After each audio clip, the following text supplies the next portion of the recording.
नमस्कार. मी प्राध्यापक कर्डिले, यशवंतराव चव्हाण महाराष्ट्र मुक्त विद्यापीठ नाशिक संचलित शालेय व्यवस्थापन डिप्लोमा इन स्कूल मॅनेजमेंट या अभ्यासक्रमात आपलं सर्वांचं स्वागत. EDU 115 शालेय आर्थिक व्यवस्थापन या पुस्तकाचा आज आपण थोडक्यात आढावा घेणार आहोत. या पुस्तकामध्ये आपल्याला आर्थिक व्यवहार, जमेच्या बाजू, अर्थविनियोग, अर्थव्यवहाराच्या नोंदी, अर्थव्यवहार नियंत्रण, शाळेच्या विकासासाठी निधी, आर्थिक व्यवस्थापनासाठी नियोजन या घटकांचा आपण आढावा घेणार आहोत. शालेय आर्थिक व्यवस्थापन. शाळेमध्ये वेगवेगळ्या प्रकारची आर्थिक देवघेव ही होत असते. या गोष्टींचे व्यवस्थापन कशा पद्धतीने करायचं याचा थोडक्यात आढावा आपण या घेणार आहोत. पहिला घटक आहे आर्थिक व्यवहार, जमेच्या बाजू. आर्थिक व्यवहारामध्ये ज्या गोष्टीतून शाळेमध्ये रक्कम जमा होत असते त्या जमेच्या बाजू आपण यात पाहणार आहोत. यामध्ये महत्त्वपूर्ण बाबी आपण पुढील प्रमाणे पाहू. पहिली आहे वेतनावरील अनुदान.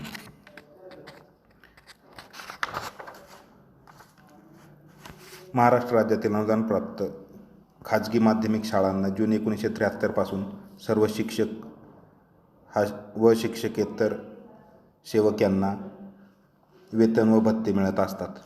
त्यांचे वेतन व भत्ते हे बँक खात्यामार्फत त्यांच्या खात्यावर जमा करत असतात. त्याचबरोबर लिपिक व चतुर्थ श्रेणी सेवक वर्गाला व ग्रंथपाल यांनाही शासनाने मान्य केलेल्या दराने वेतन हे दिले जाते. त्यांचे ह्या अनुदाने शाळेला प्राप्त होत असते.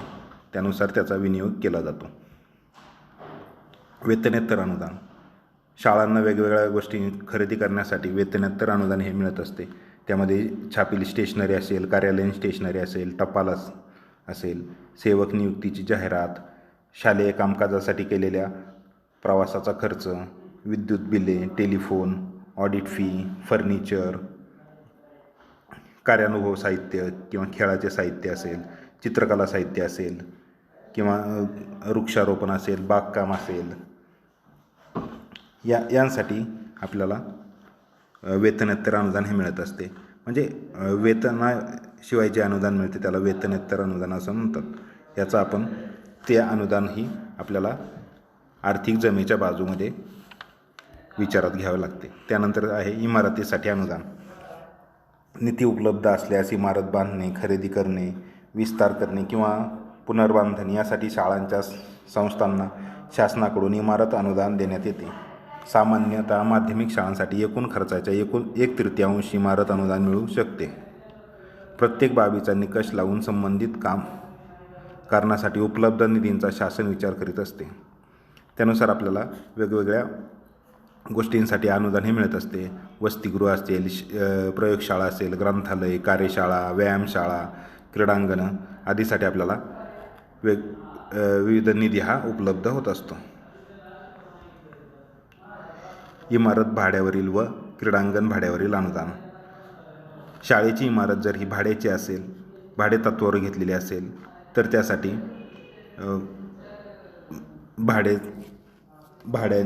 भाडे हे मिळत असते. त्यासाठी एक्झिक्युटिव्ह इंजिनियरचे प्रमाणपत्र आवश्यक असते. जर शाळेची इमारत ही स्वतःची असेल तर अशा प्रकारचे भाडे हे मिळत नाही. परंतु त्यासाठी जे कर आकारले जातात ते हे मिळत असतात. तर त्यांचाही जमेच्या बाजूमध्ये विचार केला जातो. त्यानंतर आहे विद्यार्थ्यांकडून मिळणारी फी. जे विद्यार्थी उत्तीर्ण होऊन वरच्या वर्गात जातात त्यांच्या पालकांचे उत्पन्न शासनाने ठरवून दिलेल्या मर्यादेपेक्षा जास्त असल्यास त्यांना फी सवलत मिळत नाही. अशा विद्यार्थी हे फी भरत असतात. अशा विद्यार्थ्यांकडून आपल्याला फी ही मिळत असते. ही आपल्या त्याकडून सत्र फी असेल, प्रयोगशाळा फी असेल, अशा प्रकारची आपल्याला फी ही मिळत असते. शिष्यवृत्ती. विद्यार्थ्यांना 5वी किंवा 8वीमध्ये शिष्यवृत्ती असतात. त्याचबरोबर वेगवेगळ्या शिष्यवृत्ती शासनाने दिलेल्या नियमानुसार ह्या मिळत असतात, त्याही शाळांना मिळत असतात. ह्या आर्थिक व्यवहार जमेच्या बाजूमध्ये येतात. विकास निधी शाळांना विकास निधी हा सरकार मिळत असतो. शाळा संहिता 88(3) नुसार शाळांना भांडवल निर्माण करण्याकरिता तसेच शाळांना पैसे भांडवल म्हणून बाजूस काढून ठेवण्याची शक्यता व्हावी म्हणून 1973 ते 74 पासून प्राप्त अनुदानात अशासकीय माध्यमिक शाळांकरिता विकास निधी तयार केला. सदर निधीसाठी विकास निधीचे खाते असे संबोधले जाते व सदर खात्याच्या शाळेने आपल्या क्षेत्रातील अनुसूचित बँकेत किंवा सहकारी बँकेत खाते उघडावे. प्रत्येक शाळेच्या व्यवस्थापकास सदर खात्यात खालीलप्रमाणे वर्गणी देऊन भारांश सदर खात्यात जमा करावा लागतो. अनुदान आकारणीच्या वेळेस शासन आपला हिस्सा निश्चित करते व वर्षाखेरीपर्यंत ती रक्कम शाळेला देत असते. अशा प्रकारे शाळेला हा निधी मिळत असतो. तात्पुरते कर्ज काही वेळेस प्रासंगिक खर्चासाठी पुरेसे पैसे शाळेजवळ शिल्लक नसल्यास असा खर्च करण्याकरता शाळेला गरजेचे असेल तर शाळेच्या मध्यवर्ती संस्थेकडून खर्च भागविण्यासाठी उसनवार रक्कम घेतली जाते. त्यालाच तात्पुरते कर्ज असेही म्हणतात. इतर बाबींसाठी पण आपल्याला काही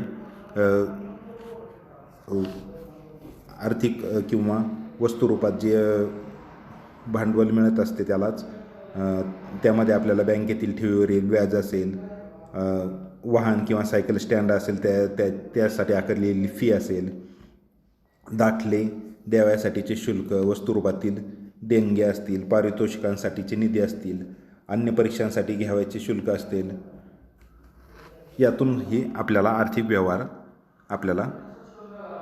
आर्थिक जमेच्या बाजूंमध्ये आपल्याला विचार करावा लागतो. तर आपण यामध्ये या गोष्टींचा विचार केलेला आहे. घटक 2 अर्थविनियोग. ज्याप्रमाणे आपल्याला आर्थिक प्राप्ती होत असते त्याचबरोबर त्याचा विनियोगही आपल्याला योग्य त्या प्रकारे करावा लागतो. शिक्षक व सेवक यांचे वेतन. ज्याप्रमाणे वेतन शासनाकडून येते त्याचबरोबर त्याचा विनियोगही त्या शिक्षक व सेवक यांना त्यांच्या खात्यावर करावा लागतो. शिक्षक व सेवकांना सदर खात्याच्या शाखेत असेल त्यांच्या शाखेत वैयक्तिक बचत खाते काढावे लागते व त्यांच्या खात्यावर त्यांचे वेतन हे द्यावे लागते. पगार बिल तयार करून त्यांचे वेतन त्यांना अदा करावं लागते. त्याचबरोबर शासनमान्य नमुन्यातच वेतन देयके बनवली पाहिजेत. वेतन देयकात मुख्याध्यापक, उपमुख्याध्यापक, पर्यवेक्षक, प्रशिक्षित पदवीधर, प्रशिक्षित अपदवीधर, ग्रंथपाल, लिपिक, प्रयोगशाळा सहाय्यक, चतुर्श्रेणी कर्मचारी या क्रमाने वेतन काढण्यात येते. प्रत्येक कर्मचाऱ्याच्या नावासमोर पद, वेतन श्रेणी, बँक खाते क्रमांक याचा उल्लेख करावा. कर्मचाऱ्यांच्या पदान्वये त्यात देय वेतन श्रेणी देण्यात येऊन त्यानुसार वेतन काढावे. मूळ वेतनाव्यतिरिक्त त्यास देय, महागाई भत्ता, घरभाडे भत्ता, शहर पूरक भत्ता, वाहतूक भत्ता इत्यादींचा त्यात देयदाराने अदा केली जावीत. वेतन देयकातून 2 प्रकारच्या कपाती केल्या जातात. एक अनिवार्य कपात व दुसरी आवश्यकतेप्रमाणे नियमान्वये करावी लागणारी कपात. अनिवार्य कपात म्हणजे भविष्य निधी, व्यवसाय कर, आयकर इत्यादी रकमांची प्रत्येक कर्मचाऱ्याच्या वेतनातून नियमान्वये कपात केली जाते. आवश्यकतेप्रमाणे नियमान्वये करावी लागणारी कपात.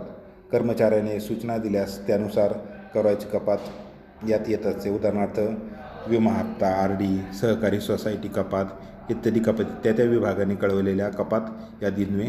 तसेच कर्मचाऱ्यांनी भविष्य निर्वाह निधीतून रिफंडेबल लोन घेतले असल्यास सदर कर्जाचा हप्ता, जादा वेतन अदा केले असल्यास त्या वसूल करणे इत्यादी कपाती कर्मचाऱ्यांच्या वेतनातून केल्या जातात. पगारपत्रकाच्या शेवटी शिक्षक व शिक्षकेतर अशी वेगवेगळी समरी लिहावी. पगारपत्रकाच्या प्रथम पृष्ठावर वेतनाच्या व कपातीच्या एकत्रित रकमा उल्लेख असावा. फी भरणा व वेतन वसुली यांचाही उल्लेख असावा. शेवटच्या पृष्ठावर आवश्यक ती सर्व कागदपत्रे देण्यात यावी. इमारत व क्रीडांगण भाडे. शाळेने आपल्या गरजा भागवण्यासाठी इमारत भाड्याने घेतली असेल तर एक्झिक्युटिव्ह इंजिनियरने शिफारस केलेल्या रकमे इतके भाडे घरमालकास देता येते. हीच बाब क्रीडांगणास लागू आहे. त्याचप्रमाणे आपल्याला वेळोवेळी त्याचे पुनर्मूल्यांकन करून भाडेवाढ किंवा दुरुस्तीही करता येते. त्याचबरोबर अनुदान पात्र खर्चाच्या वेतनेतर बाबी. वेतनाशिवाय अन्य शालेय खर्चासही अनुदान मिळू शकते. अशा अनुदानास वेतनेतर अनुदान संबोधले जाते. मात्र वेतनेतर अनुदान प्राप्त होण्याकरिता झालेला हा खर्च विशिष्ट कारणासाठीच असला पाहिजे. तसेच सदर खर्चात योग्य अकाउंट हेडही दिले असले पाहिजे. अशा प्रकारे खर्च रोजकिर्दीत नोंदविला गेला नसल्यास वेतनेतर अनुदानास अमान्य होऊ शकतो. त्याकरिता वेतनेतर अनुदानास पात्र खर्च व त्याकरिता देण्यात येणारे अकाउंट हेड यांची योग्य प्रकारे नोंद ठेवली पाहिजे.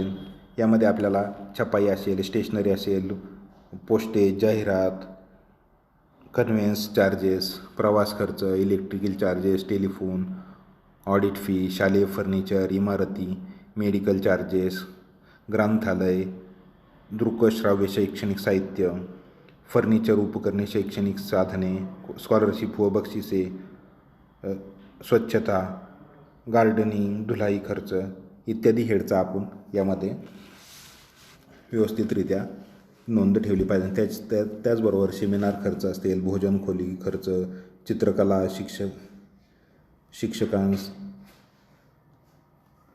शिक्षकांना बोनस, शालांत परीक्षा, नागरी संरक्षण व वाहतूक सुरक्षा, ग्राहक भांडार, कर, किरकोळ खर्च अशा हेडखाली ह्या अनुदान खर्चाचा ह्या बाबींचा विचार केला जातो. सत्र फी खर्चाच्या बाबी. सत्र शुल्क म्हणजे टर्म फी सर्वत्र मान्यताप्राप्त अनुदानित शाळांना शालेय संहितेतील अनुसूचित अ मध्ये दिलेल्या खर्चास नियमानुसार वेतनेतर अनुदान मिळत असते.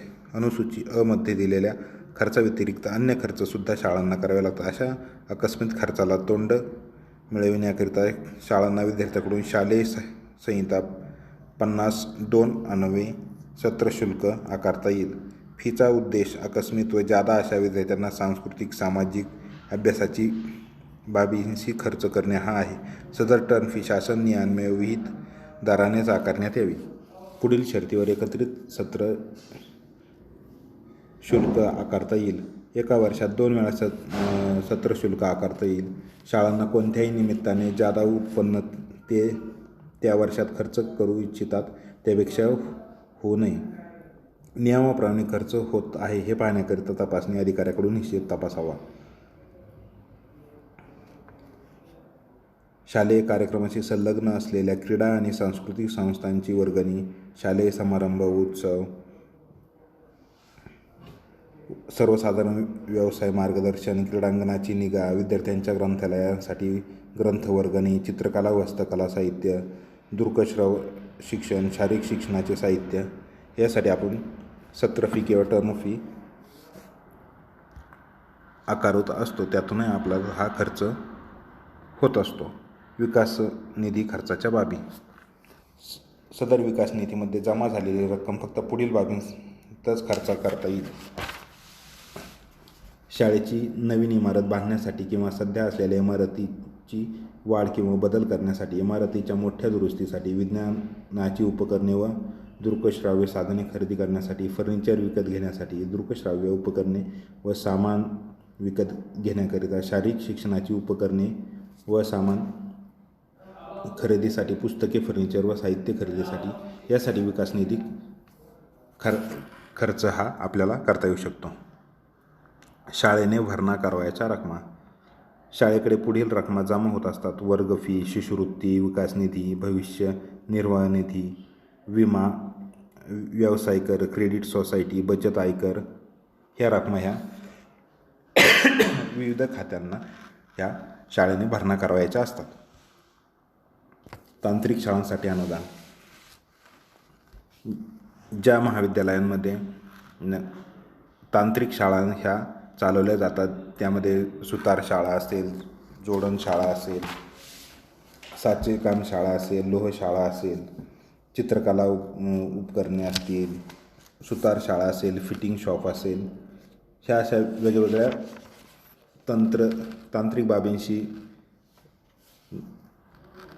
टेक्निकल स्वरूपातील ज्या गोष्टी असतील त्या संदर्भातील खर्चासाठी शाळांना तांत्रिक अनुदान मिळत असते. त्या खर्चाचा बाबी याच्यात समावेश होतो. त्यासाठी लागणारे साहित्य असेल, हे साहित्य आपण यातून खरेदी करत असतो. घटक 3, अर्थव्यवहारांच्या नोंदी. आपण वेगवेगळ्या स्वरूपाचे आत्ता आर्थिक व्यवहार पाहिले. जमा होणाऱ्या नोंदी तसेच खर्च होणाऱ्या नोंदी, ह्या दोन्ही नोंदी आपल्याला ठेवाव्या लागतात. शाळेत ज्याप्रमाणे आवक होते त्याचप्रमाणे जावक ही होत असते आणि दोन्हींच्या नोंदी आपल्याला व्यवस्थित ठेवण्यासाठी विविध नोंदींचा अभ्यास आपण या अर्थव्यवहाराच्या नोंदीमध्ये आपण पाहणार आहोत. यामध्ये रोजकीर्द व खतावणी. रोजकीर्द व खतावणी. रोजकीर्द म्हणजे पद्धतशीरपणे जमा व खर्चाची तारीखवार नोंद ज्यात केली जाते त्यास रोजकीर्द म्हणतात. रोजकीर्द ही 2 विभागात विभागलेली असते. डावी व उजवी बाजू असे आपण त्यात संबोधतो. डाव्या बाजूस जमा रकमेची नोंद केलेली जाते व उजव्या बाजूस खर्चाची नोंद केली जाते. जमा बाजू ही पावतीच्या सहाय्याने लिहिली जाते. त्याच्या उलट खर्च बाजू ही व्हाउचरच्या मदतीने लिहिली जाते. त्यामुळे डाव्या बाजूस दिनांक, पावती क्रमांक लिहिण्यासाठी व उजव्या बाजूस व्हाउचर लिहिण्यासाठी स्वतंत्र कॉलम सोडला जातो.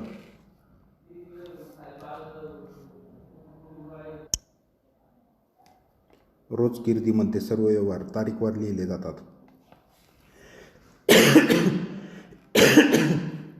जमा बाजूस साठी स्वतंत्र रकाना असून सर्व रिसीट क्रमवारी लिहिल्या जातात. खर्च बाजूस व्हाउचरसाठी स्वतंत्र रकाना असून तारीखवार क्रमाने स्वतंत्र व्हाउचरची नोंद केली जाते. तसेच्या रकान्यात जमेचा व खर्चाचा तपशील सविस्तरपणे लिहिला जातो. रक्कम लिहिण्यासाठी सुद्धा स्वतंत्र रकाना असून त्यातच रक्कम आकडी लिहिली जाते. प्रत्येक जमा रकमेची पावती असेलच असे नाही. अशा वेळी क्रेडिट चलन करणे आवश्यक असते. सर्व जमा व खर्च लिहिल्यानंतर त्या दिवशीची शिल्लक ओढली पाहिजे. रोजकीर्दमध्ये नेहमीच जमा बाजूस ही खर्चापेक्षा जास्त असली पाहिजे, कारण जेवढे पैसे असतात त्यापेक्षा जास्त खर्च करता येणार नाहीत. अशा प्रकारे रोजकीर्द व खतावणी आपण मेंटेन ठेवली पाहिजे. खर्चाच्या पावत्या व बिले. हिशेब पुस्तकामध्ये प्रत्येक व्यवहार नोंद करताना त्यासाठी कोणत्या ना कोणत्या कागदपत्राची आवश्यकता असते. सदर कागदपत्र त्या नोंदींचा पुरावा होऊ शकतो. हिशेब पुस्तकातील प्रत्येक नोंदींचा पाया हा सदर कागदपत्रे ही असतात. त्यासाठी आपल्याला प्रत्येक खर्चाच्या पावत्या व बिले हे व्यवस्थित क्रमवारपणे लावून ठेवणे आवश्यक आहे. त्यासाठी आपल्याला नियोजन करणे गरजेचे असते.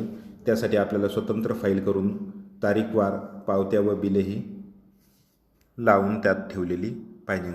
रोजकीर्द व खतावणीमध्ये ज्याप्रमाणे आपण नोंदी केलेल्या असतील त्याप्रमाणे पावत्या व बिलेही लावावीत. फी व इतर जमेचे डुप्लिकेट पावती पुस्तक.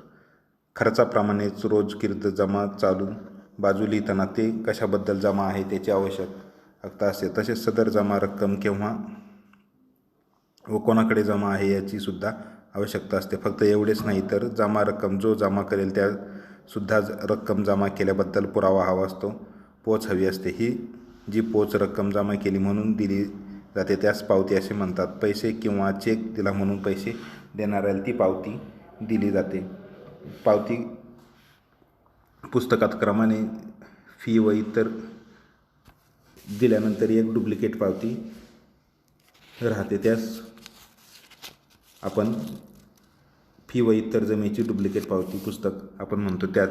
ह्या पुस्तकातील नोंदही रोजकीर्दीमध्ये आपल्याला व्यवस्थित ही करायची असते. शाळेकडे जमा होणाऱ्या रकमांची संबंधित रजिस्टरमध्ये नोंद. शिक्षण खात्याकडून शाळेला पुढील बाबींची रक्कम डिमांड ड्राफ्टने मिळते. वेतन अनुदान असेल, इमारत भाडे व क्रीडांगण भाडे, विकास निधी, फी माफी सवलत मिळणाऱ्या विद्यार्थ्यांची प्रवेश फी व सत्र फी, शिष्यवृत्ती इत्यादी आपल्याला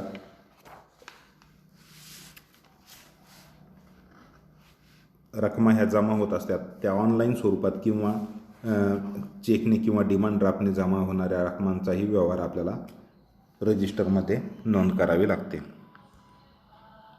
सत्र फीची किर्द व खतावणी. टर्म फीची रोज किर्द व खतावणी स्वतंत्र ठेवली तरी चालू शकते. दररोज होणाऱ्या खर्चानुसार तारीखवार व्यवस्थित त्याची नोंद ठेवावी. प्रत्येक खर्चाच्या पावत्या कराव्यात. पावती मुख्याध्यापक, शाळा प्रमुख यांनी पास केल्याशिवाय पैसे अदा करू नये. दरमहा तेरीज पत्रक तयार करावे. वर्षाखेरीज तेरीज पत्रक तयार करावे. वर्षाखेरीज ऑडिटरकडून टर्म फी हिशेबसुद्धा परीक्षण करून घ्यावा. विकास निधी किर्द व खतावणी. विकास निधी रकमेतून जो खर्च केला आहे त्या खर्चाची नोंद स्वतंत्ररित्या किर्द व खतावणी करावी लागते. खर्चाकरिता लागणारी रक्कम ही विकास निधी बँक खात्यातून काढून आणलेली असेल किंवा शाळेतून जनरल खात्यातून घेतलेली असेल. रक्कम शाळेतून घेतली असेल तर शाळेच्या जनरल किर्दीत विकास निधी खाते नावे टाकावी व ती रक्कम विकास निधी किर्दीत जनरल किर्दीमधून जमा अशी दाखवावी. विकास निधी बँक खात्यातून कडून पैसे आणले असतील तर तसा खुलावा जमा बाजूस करावा. अशा प्रकारे आपण विकास निधी किर्द ही व्यवस्थित जमा व खर्च हे ठेवावेत.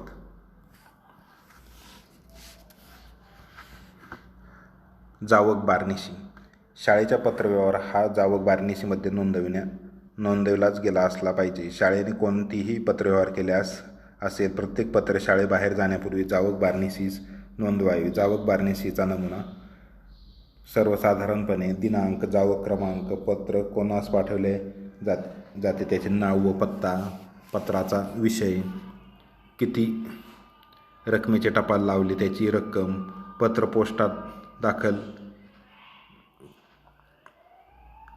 पोस्टाचा दाखल घेऊन पाठवले किंवा कसे, पत्र रजिस्टर पोस्टाने पाठवले किंवा कसे, स्थानिक असल्यास व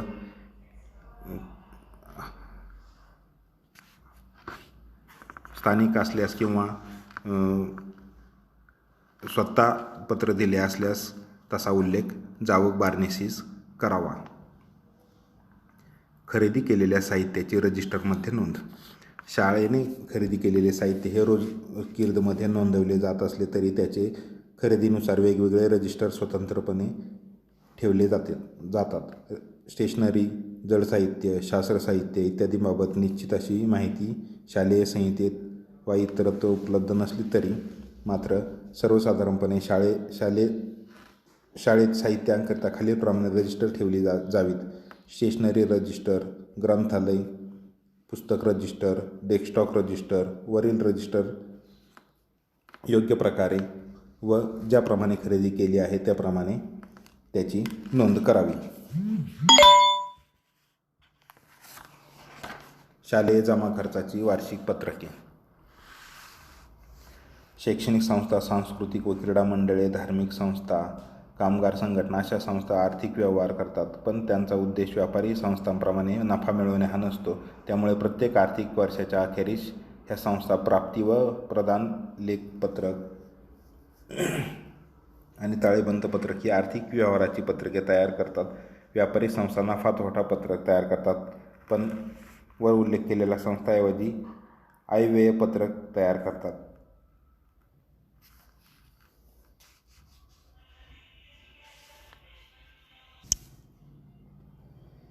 रिसिप्ट अँड पेमेंट अकाउंट म्हणजेच तेरीज पत्रक. आत्तापर्यंत आपण जमा व खर्च या नोंदी कशा करतात हे बघितले, परंतु लिहिलेला जमा खर्च हिशेब नोंद बरोबर लिहिलेले आहेत किंवा नाही हे तपासून बघणे आवश्यक आहे.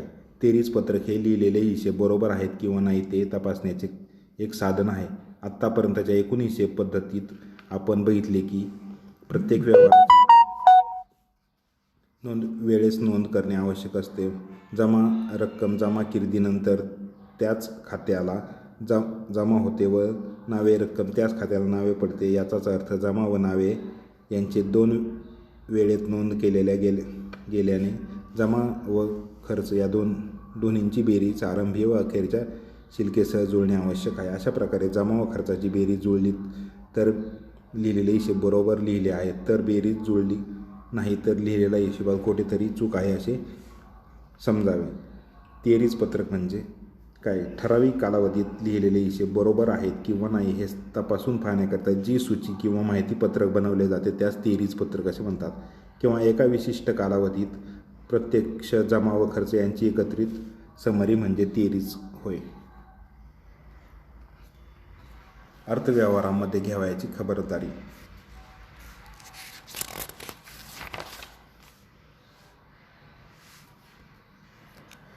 कीर्तीतील जमा बाजूच्या बेरजा व खर्चाच्या बाजूच्या बेरजा अचूक असाव्यात. एखाद्या दिवशी खर्च करण्यासाठी अथवा ते देय रकमा देण्यासाठी बँकेतून पैसे काढले असतात ते सर्व खर्च होतील हे पाहावे. हातात मोठी रक्कम शिल्लक राहणार नाही याची खबरदारी घ्यावी. खर्चाची बाब योग्य खाते शीर्षकाखाली नोंद महत्त्वाची करावी.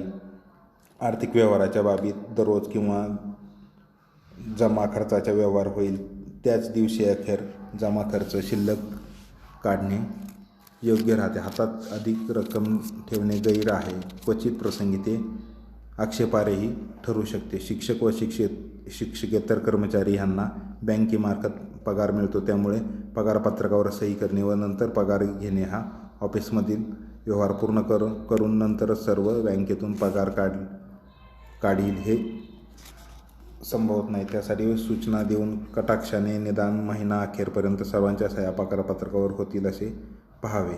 शाळेच्या काही कामाला सेवक व लेखनिक यांना परवानगी पाठवले जावे.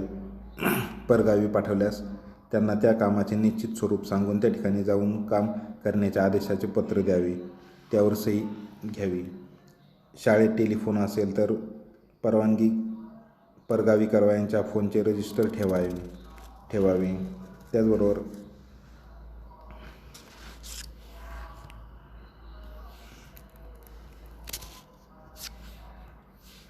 आर्थिक व्यवहाराच्या नोंदीवरून विविध हिशेबपत्रे तयार करणे. शाळेचे हिशेब एका विशिष्ट पद्धतीने लिहायचे असतात. त्यासाठी अर्थव्यवहाराच्या नोंदी काही ठराविक नमुन्यात व रजिस्टरमध्ये कराव्या लागतात. पुस्तक पालकांचा थोडा अभ्यास केला तर व्यवहारज्ञानाचा वापर केला तर अर्थव्यवहारातील तांत्रिक कौशल्य आत्मसात करणे सहज शक्य होते. याबाबतची जिज्ञासा, अचूक अभ्यास व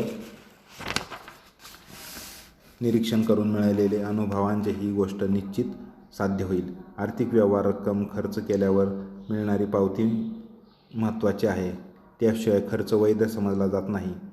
आर्थिक नोंद व्यवहारामध्ये कीर्द खतावणी लिहिणे, त्यावरून तेरीज पत्रक, ताळेबंद, अंदाजपत्रक तयार करणे या बाबी महत्त्वाच्या आहेत.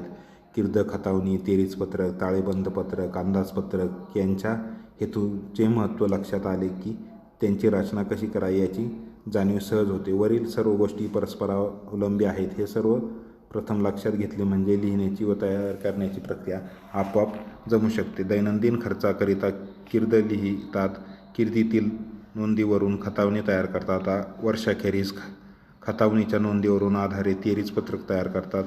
तेरीज पत्रकावरून अनुदान आकारणी करतात. तेरीज पत्रकाचे निरीक्षण, शाळेच्या गरजा व उपलब्ध होणारी रक्कम यांच्या आधारे अंदाजपत्रक तयार करतात. या सर्व प्रक्रिया ध्यानात घेतल्या व बारकावे लक्षात घेतले तर या सर्व तांत्रिक कौशल्यांच्या बाबी मुख्याध्यापकांना सुलभतेने आत्मसात करता येणे शक्य आहे. अनुदान मान्य खर्चांच्या आधारे अनुदान आकारणी.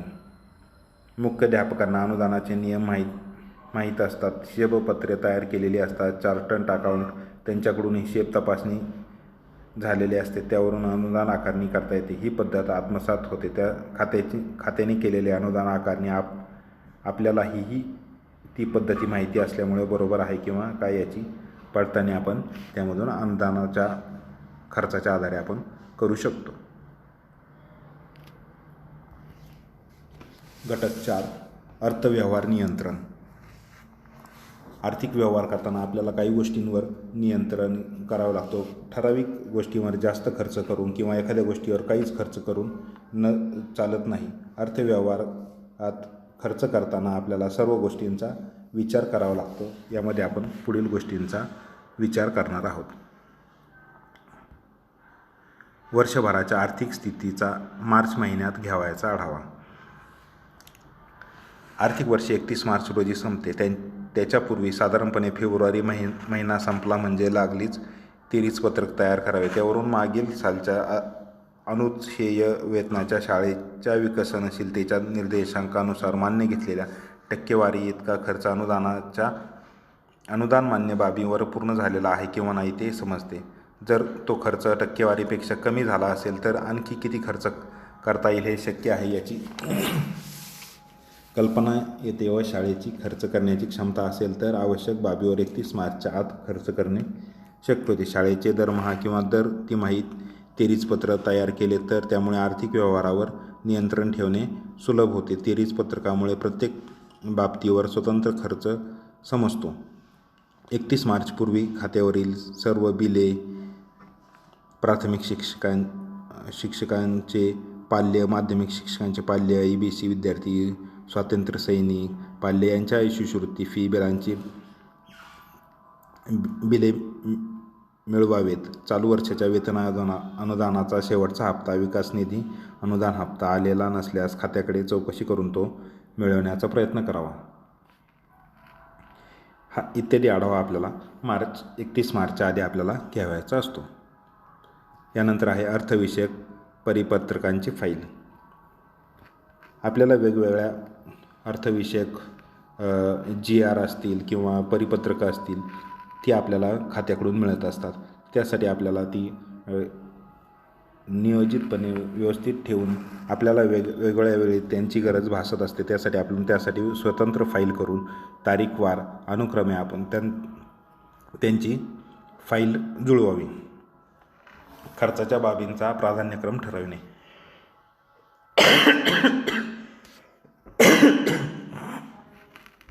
वर्षाच्या सुरुवातीला शाळेचे अंदाजपत्रक तयार असते. या अंदाजपत्रकानुसार कोणत्या बाबींचा किती खर्च करायचा हे साधारणपणे दर्शवले असले, परंतु त्या खर्च करून घ्यावयाची गरजेची बाब प्राधान्यक्रमाने मुख्याध्यापकांनी सारासार विचार करून ठरवणे शाळेच्या दृष्टीने उपयुक्त ठरू शकते.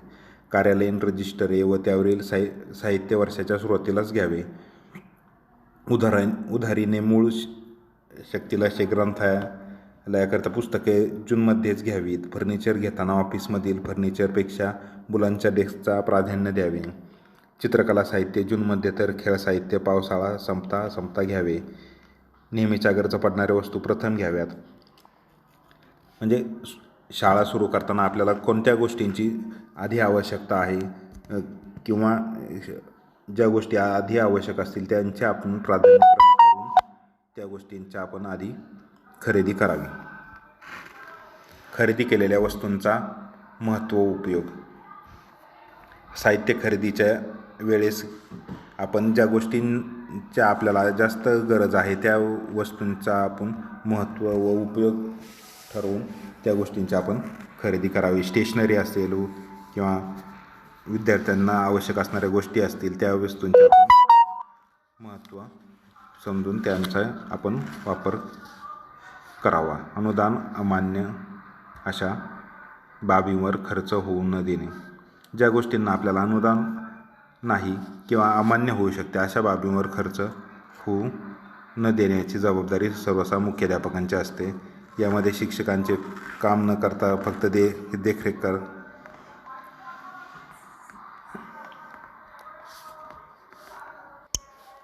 अनुदान अमान्य अशा बाबीवर खर्च होऊ न देणे. यामध्ये भाडे, विमा दुरुस्ती, बक्षिसे, अल्पोपहार, कायदेविषयक खर्च, थकबाकी, वर्गणी, धार्मिक सूचना, कर्ज परतफेड, विद्युत खर्च, विद्युत रोषणाई, सूचना खर्च, आरोग्यविषयक तपासणी, क्रीडांगणाचा इतर खर्च, शिष्यवृत्ती अमान्य होणे, इमारतींची दुरुस्ती इत्यादी बाबींचा आपल्याला खर्च करताना त्या मान्यतेत बसतील यांचा विचार करून असे खर्च केले पाहिजेत. अनुदान संहितेचा अभ्यास. मुख्याध्यापकांनी शाळेमध्ये पार पाडावयाच्या अनेक जबाबदाऱ्या, शाळेच्या जमा खर्चाची खात्यांकडून होणारी तपासणी व अनुदान आकारणी हे अत्यंत महत्त्वाचे कर्तव्य आहे. हिशेब लिहिणाऱ्या कारकुनाच्या अज्ञानामुळे किंवा आपले अज्ञान त्यामुळे शाळेचे एखाद्या वेळेस नुकसान सोसावे लागेल हे असे घडू नये म्हणून मुख्याध्यापकांनी अनुदान संहिता, ग्रँट इन कोडमधील प्रकरण 4 नियम क्रमांक 83 ते 106 आणि शेड्यूल ABC यांचा फार काळजीपूर्वक अभ्यास करावयास हवा. त्याशिवाय मुख्याध्यापकांना शाळेच्या आर्थिक व्यवहारावर परिणामकारकरित्या आपले कर्तव्य ठेवता येणार नाही.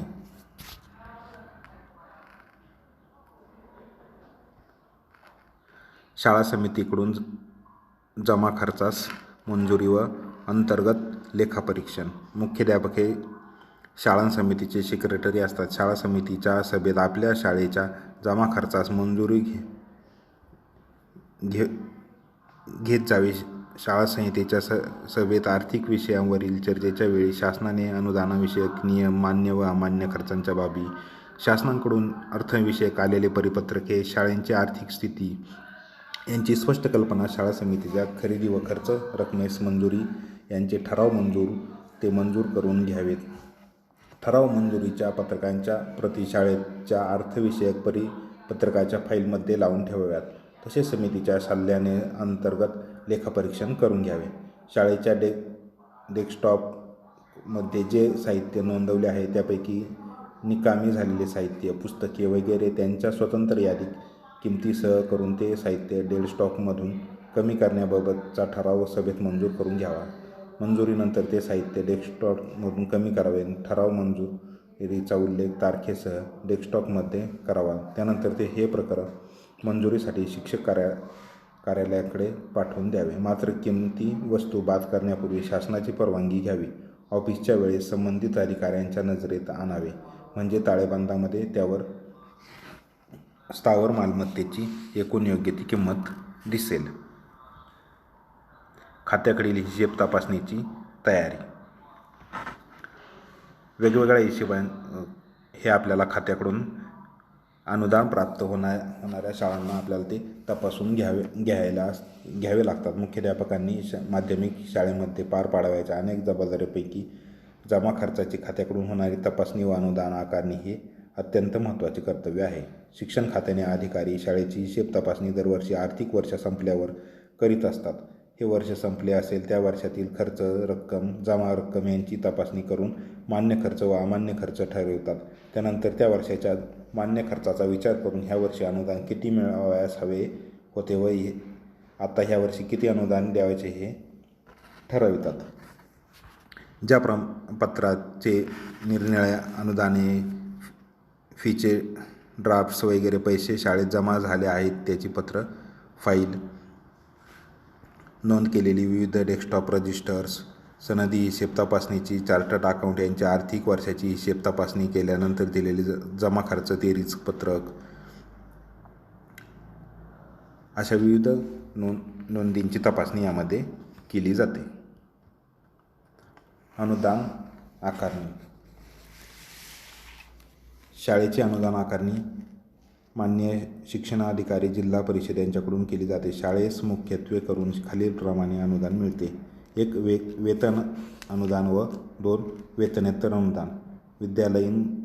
विद्यालयातील मंजूर शिक्षक, शिक्षकेतर संख्यानुसार प्रत्यक्ष कार्यरत असलेले शिक्षक, शिक्षकेतर कर्मचाऱ्यांना मान्य दराने देण्यात आलेले प्रत्यक्ष वेतन वजा मागील वर्षाची जमा वर्ग फी वजा वेतन वसुली या आधारे वेतन अनुदान हे मिळत असते. त्यानंतर वेतनेतर अनुदान. वेतनेतर अनुदान खालीलप्रमाणे मिळते. यामध्ये मागील वर्षी प्रत्यक्ष केलेला खर्च वजा अमान्य खर्च, मात्र सदर खर्च एकूण प्रत्यक्ष वेतन खर्चाच्या 6 किंवा 9% जादा केलेला असल्यास 6 किंवा 9% व कमी केलेला असल्यास प्रत्यक्ष अमान्य खर्च वजा जाता राहिलेली रक्कम वेतनेतर अनुदान म्हणून मिळत असते. अधिक शाळा इमारती भाडे इतके वेतनेतर अनुदान मिळते. वर्षाच्या सुरुवातीस काही वेळेस वेतनेतर अनुदानापोटी आगाऊ रक्कम मिळते. मात्र वेतनेतर अनुदानासाठी संपूर्ण रक्कम त्या आर्थिक वर्षाची ॲसेसमेंट झाल्यानंतर मिळते. वेतनेतर अनुदानाचा शासनमान्य तक्ता, अमान्य रक्कम तक्ता व याबाबत सामान्यपणे मिळणाऱ्या माहिती मध्ये फर्निचर व इतर डेस्कटॉप, ग्रंथालय, विज्ञान साहित्य, साधील वार, किरकोळ व बँकिंग कमिशन, ट्रान्सफर, सफाई, टपाल खर्च, जाहिरात अशा इतर आपण ज्या आधी बघितलेल्या खर्चांच्या बाबी आहे यांचा समावेश हा होत असतो. त्या मान्य व अमान्य खर्च व एकूण खर्च यानुसार आपल्याला वेतनेतर अनुदान हे त्याची आकारणीही होत असते.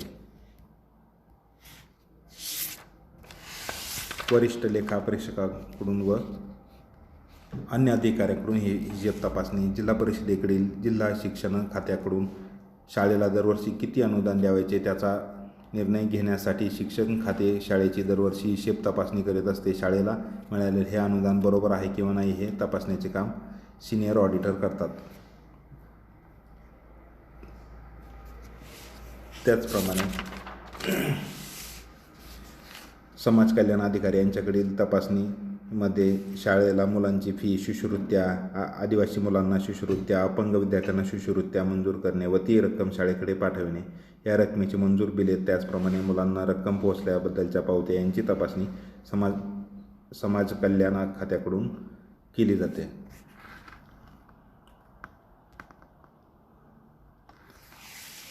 घटक 5 शाळेच्या विकासासाठी निधी. शाळेचा विकास हा दिवसेंदिवस होतच असतो. शाळांमध्ये विविध गोष्टींची वाढ ही होत असते. त्यासाठी त्यांना निधीची आवश्यकता असते. या निधी आपल्याला वेगवेगळ्या स्वरूपातून मिळत असतो. विकास निधी, अनुदान व संस्थेने घ्यावयाचा हिस्सा.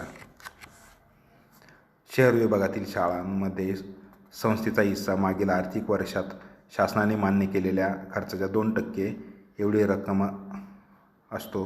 तर ग्रामीण भागातील शाळांमध्ये मागील आर्थिक वर्षात शासनाने मान्य केलेल्या खर्चाच्या 1.5% इतका असतो.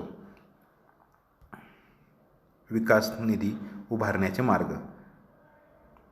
विकास निधी रक्कम शाळेला देण्याची पूर्ण जबाबदारी ही शाळा चालवणाऱ्या संस्थेची आहे. तेव्हा हा विकास निधी उभारण्याची जबाबदारी पूर्णतः संस्थेची किंवा शालेय समितीची असते. हे ओघानेच आले. मुख्याध्यापक हा शाळा व संस्था यामधील दुवा असल्याने मुख्याध्यापकांची भूमिका संस्थेकडून विकास निधी उपलब्ध करून घेणे व ही विकास निधीची रक्कम अधिक शासनाकडून मिळणाऱ्या हिश्श्यांची रक्कम शालेय बाबींसाठी नियमानुसार खर्च करणे व बाबींच्या मर्यादेपुरती आहे हे लक्षात यावे. अर्थात मुख्याध्यापक निधी उभारण्याचे निरनिराळे मार्ग सुचवू शकतात. त्यामध्ये वस्तू रूपाने देणगी असेल,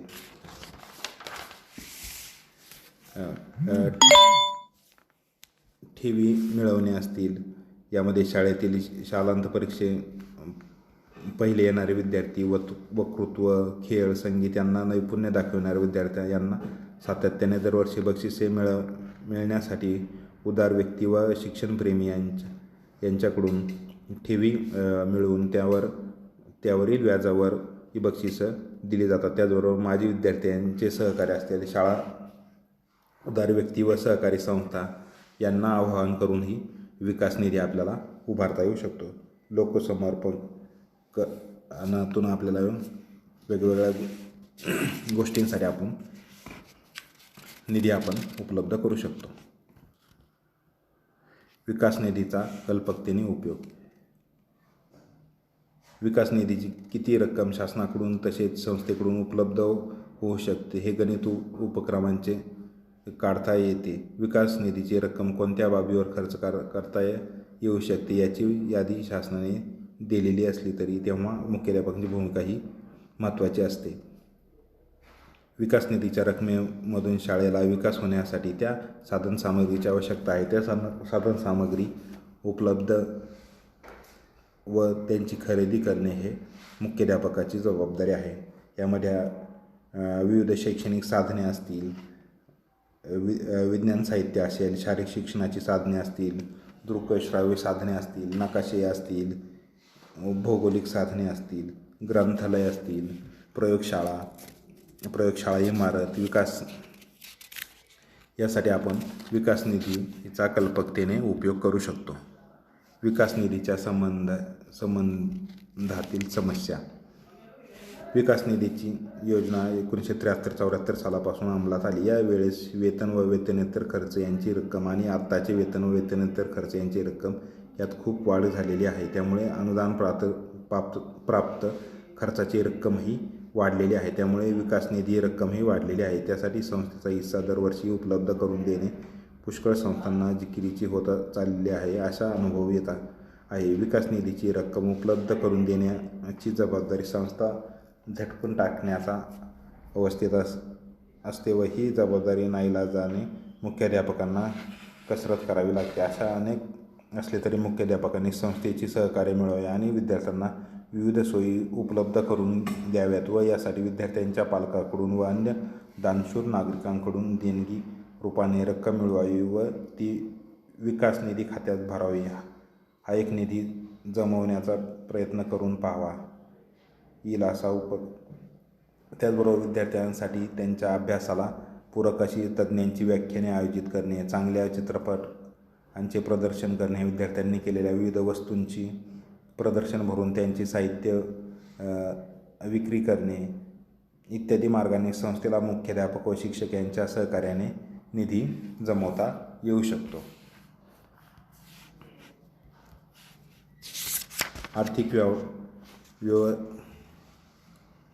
आर्थिक व्यवस्थापनासाठी नियोजन. आर्थिक व्यवस्थापन करण्यासाठी आपल्याला वेगवेगळ्या प्रकारचे नियोजन करावे लागते. त्याचमध्ये आपल्याला ज्या आर्थिक बाबींवर खर्च करायचा आहे व ज्या आर्थिक बाबीवर खर्च केलेला आहे यांचे नियोजन आपल्याला व्यवस्थितरित्या करावे. यासाठी आपल्याला अंदाजपत्रक तयार करावे लागते. अंदाजपत्रक का तयार करावे? अंदाजपत्रक म्हणजे आर्थिक नियोजन होय. संस्थेला भविष्यकाळातील गरजांबद्दल क्रमबद्ध आधारावर केलेल्या भाकितास अंदाजपत्रक असे म्हणतात. ते ठराविक काळाकरिता केलेले जाते. अंदाजपत्रकातील अंदाज आणि प्रत्यक्ष परिणामांची तुलना करणे म्हणजे अंदाजपत्रकीय नियंत्रण होय. अंदाजपत्रकीय नियंत्रण हे व्यवस्थापकाच्या हातातील एक महत्त्वाचे स्थान आहे. अंदाजपत्रकाचे फायदे आपल्याला पुढीलप्रमाणे सांगता येईल. योजनेचे यश हे अंदाजपत्रकातील नियोजनावर अवलंबून असते. अंदाजपत्रकीय नियंत्रणामुळे पर्याप्त भांडवल उपलब्ध होऊ शकते. अधिकाऱ्यांच्या कार्यांचे मोजमाप करता येते. खर्चावर नियंत्रण ठेवणे शक्य होते. साधनसामग्रीचा महत्त्व वापर करणे शक्य होते. उपलब्ध रकमेच्या मर्यादेत गरजांचा क्रम व व्याप्ती ठरवता येते. अशा प्रकारे अंदाजपत्रक आपल्याला उपयोगी पडते. अंदाजपत्रक केव्हा व कसे करावे? शाळेचे शैक्षणिक वर्ष जरी जून महिन्यात सुरू होत असले तरी आर्थिक वर्ष 1 एप्रिलपासून सुरू होते. म्हणून नव्या वर्षाच्या खर्चास आर्थिक वर्ष सुरू होण्यापूर्वीच शालेय समितीकडून मंजुरी मिळणे आवश्यक आहे. त्यामुळे मूळ अंदाजपत्रक मार्चमध्ये तयार करावे. प्रथम शाळेतील प्रत्येक वर्गात किती विद्यार्थी असतील हे अंदाजे निश्चित करावे. त्यासाठी पुढील बाबींचा विचार करावा. 10वीचे विद्यार्थी शाळांत परीक्षेनंतर मे महिन्याअखेर कमी होतील. प्रत्येक वर्गातील किती मुले शाळा सोडून जातील? प्रत्येक वर्गात किती नवीन प्रवेश होतील? प्रत्येक वर्गात वार्षिक परीक्षेचा निकाल लागल्यानंतर उत्तीर्ण किती होतील? त्यातील वर्गात किती राहतील? अशा वेगवेगळ्या गोष्टींचा विचार करून विद्यार्थी संख्येनुसार अंदाजपत्रक तयार करावे. अंदाजपत्रकाचे महत्त्व. अंदाजपत्रक हे वर्षभर खर्च करण्याच्या व्यवहारावर नियंत्रण म्हणून मुख्याध्यापकांजवळील साधन राहू शकते. जितके अंदाजपत्रक वस्तुनिष्ठ बनवले जाईल तितके ते अर्थ नियंत्रणाला सहाय्यभूत ठरते. 33 पत्रकाच्या धर्तीवर अंदाजपत्रकाची मांडणी करावी. म्हणजे पुढील वर्षात झालेला खर्च व करावयाचा खर्च त्यांची वेळोवेळी खातेवार तपासणी करता येईल. वेतनाची रक्कम नवीन आयोगामुळे वाढलेली आहे त्या प्रमाणात रकमेचा आकडा वाढलेला असतो. इतकी रक्कम खर्च करायची क्षमता अतिशय थोड्या शाळांमध्ये असते असे निदर्शनात. तेव्हा 12% रकमेचा अंदाज आला तरी आपल्या शाळेची खर्च करू शकण्याची मर्यादा व क्षमता किती असू शकेल याचा अंदाज मात्र कटाक्षाने करावा. या क्षमतेचा विचार न केल्यास अंदाजपत्रकाच चुकू शकतो. अल्पमुदतीचे नियोजन. आपल्याला अंदाजपत्रक हे जरी वर्षभराचे असले तरी प्रत्येक गोष्टीसाठी आपल्याला अल्पमुदतीसाठी आपल्याला वेगवेगळे नियोजन करावे लागते. व्यवस्थापनाच्या कार्यामध्ये नियोजन हे प्रथमचे कार्य आहे. नियोजनामध्ये प्रथम धोरणानुसार उद्दिष्ट ठरवावे लागते. उपलब्ध साधन सामग्रीच्या सहाय्याने प्राप्त परिस्थिती लक्षात घेऊन निर्णय घ्यायचा असतो. त्यानुसार कार्यक्रमाची आखणी करून विशिष्ट पद्धतीने उद्दिष्ट साध्य करायचे असते. शाळेचे दैनंदिन गरजा, कार्यालयीन खर्च यांचा नियोजनात प्रथम विचार करावा लागतो. त्यांचा लागणारी रक्कम वगळता राहिलेल्या रकमेचा विचार शालेय गरजांसाठी करावा. ही रक्कम फारच थोड्या गरजा भागवू शकत असेल तर मोठ्या खर्चाची बाब विचारात घेणे शक्य होणार नाही. शाळेमध्ये म्हणजे शाळेच्या क्षमतेच्या संदर्भात उपलब्ध रकमेचा विचार प्राधान्याने करावा.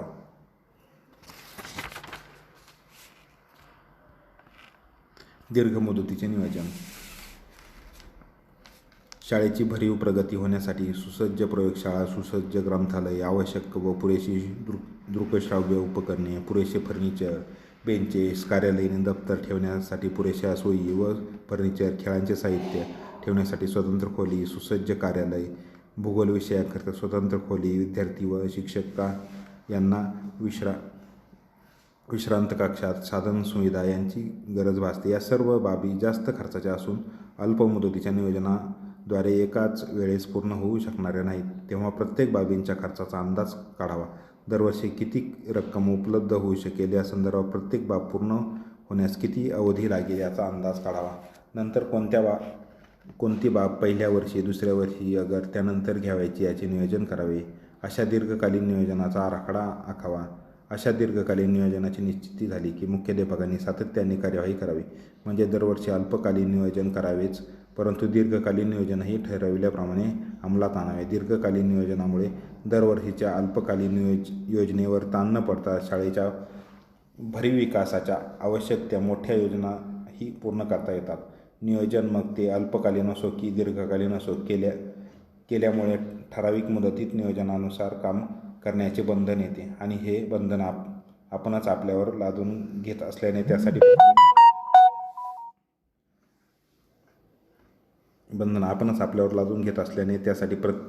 प्रयत्नही आपण व कार्यवाही ही आपणच केलीही पाहिजे. आज आपण शाळेतील महत्त्वाच्या बाब म्हणजे आर्थिक नियोजन. प्रत्येक मुख्याध्यापकांची महत्त्वाची जबाबदारी ही आर्थिक नियोजन असते. त्यामध्ये आपण आर्थिक व्यवहार कशा प्रकारे ठेवावेत व कोणत्या बाबींना प्राधान्य द्यावे याचा आपण थोडक्यात आढावा घेतला आहे. तरी सर्व व्हिडिओ शेवटपर्यंत पाहिल्याबद्दल सर्वांचे धन्यवाद.